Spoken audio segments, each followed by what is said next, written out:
ध्यानचंद्र के नाम पर खेल दिवस मनाया जाता है ना। स्पोर्ट्स डे कहते हैं जिसको, नेशनल स्पोर्ट्स डे। समझना चाहिए कि ऐसा क्या था उनमें कि पूरे स्पोर्ट्समैन में सब कुछ होने के बावजूद बहुत सारे प्लेयर हुए मगर उन्हीं का नाम पहले लिया जाता है। एक तो हमारा हॉकी नेशनल गेम था, वो तो एक अलग बात है, कोई भी गेम हो सकता है, कोई समस्या नहीं। मगर सबसे इम्पोर्टेंट क्या था, मेजर ध्यानचंद अपने आप में बहुत बड़ा नाम थे और बाराबंकी के ही थे, है ना। बाराबंकी के ही थे, इंस्पायरेशन होना चाहिए हमें। और केडी सिंह का नाम चाहे वो बाराबंकी का हो चाहे ये लखनऊ का, दोनों उन्हीं के नाम से बने। क्यों? जब भी वो बाराबंकी से लखनऊ आते थे, कैसे आते थे पता है? किसी को पता है कैसे आते थे? रेल की पटरियों में हॉकी खेलते हुए आते थे। रेल की पटरी कितनी पतली होती है पता है? देखा है? उसमें हॉकी खेलते हुए बॉल नीचे नहीं गिरती थी और लखनऊ तक आते थे पैदल ही। तुम लोग दौड़ के या चल के भी ना, वो हॉकी खेल के आते थे और यहाँ प्रैक्टिस करते थे, फिर घर जाते थे। उस जमाने में 1928 में उनने पहला ओलंपिक मेडल जीता था। 32 में जीता, फिर 36 में जीता, 3 लगातार ओलंपिक। और जब इंडिया क्या था, स्लेव था, इंग्लैंड का गुलाम था। उस कंडीशन में, उस सिचुएशन में कैसे हालात होंगे, कितना सपोर्ट होगा लोगों का, अंग्रेजों का कितना रेस्ट्रिक्शन होगा आने जाने में। आज तो पुलिस भी नहीं रोकती। पहले तो इंडियंस को देख लिया तो कहते थे होटल में, Indians and dogs are not allowed.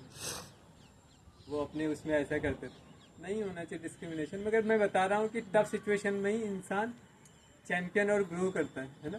तो हमेशा उनसे क्या सीखना चाहिए, टफ सिचुएशन चाहे जितनी भी हो, कभी हार नहीं मानना चाहिए। और सबसे बड़ी बात क्या थी उनकी, एक बार ओलंपिक हो रहा था तो ओलंपिक में उनने एक भी गोल नहीं किया।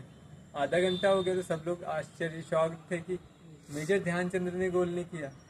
और देखा, उसने कहा नहीं ऐसा हो नहीं सकता, गोल पोस्ट को नापो। ओलंपिक में तो गोल पोस्ट छोटा हो सकता है? कभी भी नहीं हो सकता, मगर 1 इंच छोटा था। उसके बाद उन्होंने गोल किया। तो जो बड़े लोग होते हैं एक्सट्रीम कॉन्फिडेंट होते हैं। अगर कुछ भी नहीं है, कॉन्फिडेंस है तब भी सब कुछ है ना। तो हमेशा क्या होना चाहिए, कॉन्फिडेंस होना चाहिए। और ये कॉन्फिडेंस पार्ट किसका, माइंड सेट पे। स्पोर्ट्स साइकोलॉजी की बात इसलिए पहले करते हैं ना। तो कॉन्फिडेंस है तो सब कुछ है ना। अगर हम खड़े हैं तो फर्क नहीं पड़ता सामने कौन है। तो हमेशा अपने ऊपर भरोसा सबसे इम्पोर्टेंट होना चाहिए। और एकेडमी में बहुत कम लड़के ऐसे होते हैं, ऑर्डिनरी एकेडमीज में भी क्या होता है, स्किल स्किल स्किल, रिजल्ट नहीं निकलते हैं स्किल से, है ना।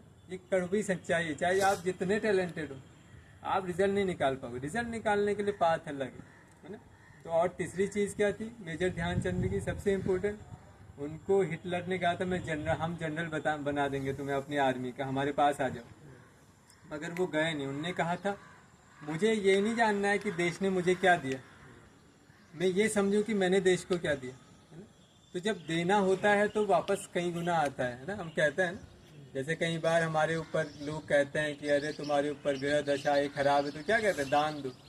ऐसा नहीं कि वो सही या गलत हो जाएगी, दान देने से वापस आएगा कई गुना। तो हमेशा देने की भावना होनी चाहिए। उनके पास कुछ नहीं था, आर्मी में एक छोटे से सिपाही थे और उस वक्त जो ऐसे रैंक में होते थे ना, उनको सैलरी सही मिलती थी ना खाना सही मिलता था। गुलाम इंडिया में क्या मिलता था, कुछ नहीं मिलता था। उसके बावजूद भी उनने ये सब करके दिखाया और उनको इतना बड़ा नाम मिला। जितने भी लोग हुए हैं आर्मी में, ऐसा भी होता है जॉब भी करनी पड़ती है 8 घंटा, खेलो भी और भी काम करो। जैसे मिल्खा सिंह थे, पिक्चर देखी भी होगी आर्मी वालों का, कितना स्ट्रगल होता है, ड्यूटी भी करनी है, ये भी स्पोर्ट्स में भी जाना है, तो बहुत मेहनत लगती है। तो हमेशा इनसे सीख सकते हैं। और वैसे कहते हैं कि इनको ही भारत रत्न मिलना चाहिए। वैसे तो इतने बड़े आदमी थे कि उनको फ़र्क नहीं पड़ता, मगर अब कंट्रीब्यूशन तो बहुत सारे लोग का होता ही है ना। और जो वो कंडीशन फेस किए, तो वो कोई और कंडीशन तो फेस नहीं किया। सचिन ठीक है, अच्छे हैं, कंपटीशन तो होता ही, मगर उनका एक कद काफ़ी अलग था। ओलंपिक में इतना चीज़ें जीतना और सब कुछ करना अकेले दम पर।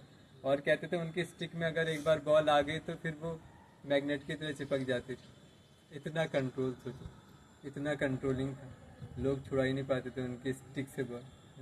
ठीक है, हाँ, चेक हुई थी, है ना। Thank you all.